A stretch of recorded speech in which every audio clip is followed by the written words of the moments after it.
Imtiaz Pathan, convener, મુસ્લિમ એકતા મંચ ગુજરાત। માળિયા મિયાણા તાલુકાની મામલતદાર કચેરીને અન્ય સ્થળ ઉપર ખસેડવાના મુદ્દે માળિયાના મુસ્લિમ આગેવાન જુલ્ફિકારભાઈ ગત 24/2 થી આમણાદ ઉપવાસ ઉપર ઉતરેલા હતા। આ સાથે એમની બીજી માંગો એવી હતી કે ભાઈ મામલતદાર કચેરી તો ત્યાંથી બીજે ખસેડે છે અને ઘણી બધી કચેરીઓ માળિયાથી દૂર વહી ગઈ છે। સાથે સાથે ત્યાં જે હોસ્પિટલ છે એમના ડોક્ટરોના રહેવાના મકાન નથી, જેના કારણે એ ડોક્ટરો છે ત્યાં રાત્રે રોકાતા નથી અને રાત્રે કોઈ પણ એવો કોઈ ડિલિવરીનો કે કોઈ બનાવ બને છે તો એ પેશન્ટને મોરબી લઈને જવું પડે અને એ દરમિયાનમાં ઘણા બધા લોકોના મૃત્યુ થયા છે। સાથે સાથે ત્યાં બસ સ્ટોપનો એક મુદ્દો છે। એટલે આ તમામ જે પાયાની જરૂરિયાત કહી શકાય એ બાબતોને લઈ અને જુલ્ફિકારભાઈએ હમણાં જ ઉપવાસ શરૂ કર્યા। ગઈકાલે રાત્રે એમની તબિયત ખરાબ થતા આ વાત વાયુ વેગે ફેલાણી કે ભાઈ આ પાયાની જરૂરિયાત અને બહુ સાચી વાત છે। એમાં એક વ્યક્તિ હમણાં જ ઉપવાસ ઉપર છે અને એ મોતની નજીક પહોંચી ગયા ત્યાં સુધી તંત્રનું કોઈ પણ અધિકારી એને પૂછવા નથી આવ્યો અને આ વાત તમામ મુસ્લિમ સમાજના આગેવાનો સુધી પહોંચતા ગુજરાતના મુસ્લિમ સમાજના આગેવાનો મોરબી ખાતે દોડી ગયા હતા અને મોરબી કલેક્ટરને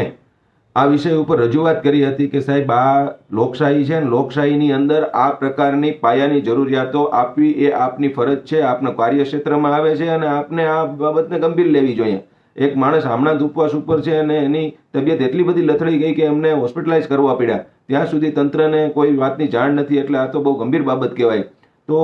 મોરબી જિલ્લા કલેક્ટરે બહુ ગંભીરતાથી આ વાતને લીધી અને બહુ હકારાત્મક અને પોઝિટિવ વલણ અપનાવી અને એવું આશ્વાસન આપ્યું કે આ જે મામલતદાર કચેરી છે ત્યાંથી અન્ય સ્થળે ખસેડવાના અમુક કારણો છે, જ્યાં પાણી ભરાય છે ને એવું બધું, પણ તેમ છતાં તમે એટલા વિસ્તારમાં નજીકમાં જ્યાં ક્યાંય સરકારી ખરાબો હોય તો અમે ત્યાં બનાવવા માટે તૈયાર છીએ। અને સાથે સાથે જે બીજા બાકીના જે 5 મુદ્દા હતા એ 5 મુદ્દામાં પણ એમણે બહુ પોઝિટિવલી એવું કીધું કે ભાઈ આ 5 મુદ્દામાં જે કોઈ મારા વિભાગમાં આવે છે એને હું એકદમ તુરંત અસરથી કરવા માટે કરીને પ્રયત્ન કરીશ અને જે બાકી મારા વિભાગમાં નથી આવતું, મારા કાર્યક્ષેત્રમાં નથી આવતું, એમને પણ અમે પત્ર વ્યવહાર કરશું, એને પણ અમે લખશું, ભલામણ કરશું કે ભાઈ આ જે અમારા એરિયાની અંદર આ નીના સમસ્યાઓ છે અને એ જે તે સરકારના વિભાગમાંથી આવે છે અને એ તમે પૂર્ણ કરો। એટલે ડિસ્ટ્રિક્ટ કલેક્ટર તરીકે એમણે બહુ આ વાતને બહુ હકારાત્મક લીધી છે। આજે ડેલિગેશન જિલ્લા કલેક્ટરને મળવા માટે રજૂઆત માટે ગયું હતું, એમાં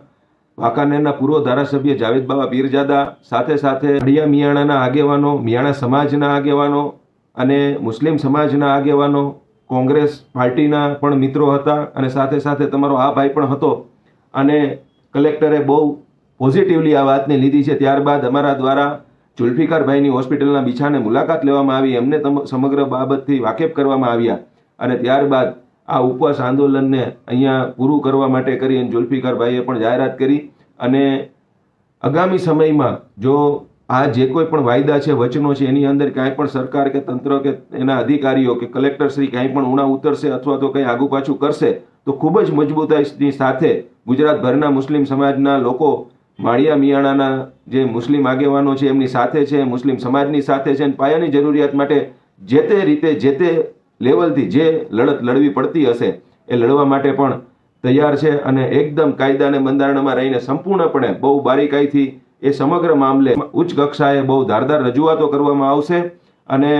ભવિષ્યની અંદર માળિયા મિયાણા પણ મુખ્ય પ્રવાહથી દૂર ન રહે અને જે રીતે જીવી રહ્યા છે લોકો એમાં ક્યાંય પણ એમનું જીવન ધોરણ પણ પાછળ ન રહી જાય, આ બાબતે તંત્રનું પૂરેપૂરું ધ્યાન દોરવી અને ભવિષ્યની અંદર એ વિસ્તારની અંદર પણ તમામ પાયાની સુવિધાઓ ઉપલબ્ધ થાય એ માટે પૂરી રણનીતિ સાથે આયોજનબદ્ધ રીતે રજૂઆતો અને લડતો લડવામાં આવશે। હું જુલ્ફિકાર ઉમરદીન સંધવાણી માળિયા મિયાણા ઉપવાસ વર્ષને સમગ્ર ગુજરાતમાંથી અંતરે પધારી જે ભાઈ બહેનો, હિન્દુ મુસ્લિમ બહેનો સાથ સહકાર આપી ભોગ આપેલ તે તમામ ભાઈ બહેનોનો તેમજ જે વ્યક્તિઓ મારી પાછળ ભોગ આપ્યો છે તે તમામ હિન્દુ મુસ્લિમ ભાઈઓનો સાથ સહકારના કારણે તેમજ પત્રકાર ભાઈઓના કારણે આપણા માળિયા મિયાણાની લાજ રહી ગઈ છે।